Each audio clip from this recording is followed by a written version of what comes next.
Xavi Huguet entrava aquest matí al jutjat de Vic acompanyat del seu advocat Antoni Borra i el suport d'una vintena de membres de la plataforma No a la Mat. Ha hagut de declarar com a presumpte autor de danys a les obres de la línia de molta alta tensió a la comarca. Segons ha explicat, l'imputen haver tombat unes tanques el passat mes de maig a Taradell. Ell, però, assegura que té una coartada. Va passar pel camí per on s'accedia a les obres, però per anar a escalar.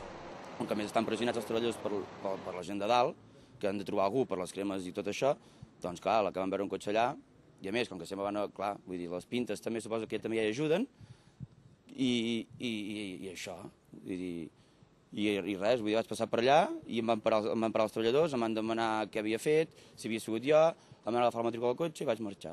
I aquest d'un temps m'arriba una carta a casa que m'han denunciat. Això és el que ha declarat davant la titular del jutjat d'instrucció número 1 de Vic. Ell i el seu advocat creuen que aquesta és una forma de criminalitzar tot el moviment polític i social, contrari a la molt alta tensió. Estaria bé que Red Elèctrica, per comptes de criminalitzar el moviment contra la MAT, expliqués per què aquí fa les torres que en altres llocs no fa perquè soterrarà la línia i per què aquí tracta els ciutadans d'Osona com si fossin de segona categoria. Millor que expliqui això per comptes de criminalitzar el jovent de la comarca. Ell, que assegura que ni tan sols és de la plataforma No a la Mat, i el seu advocat creuen que aquesta és una forma de criminalitzar tot el moviment polític i social contrari a la línia de molta alta tensió. Un cop feta la declaració, el cas continua en fase d'instrucció a l'espera que es faci judici penal o bé que s'arxivi la causa tal i com confien el jove i el seu advocat.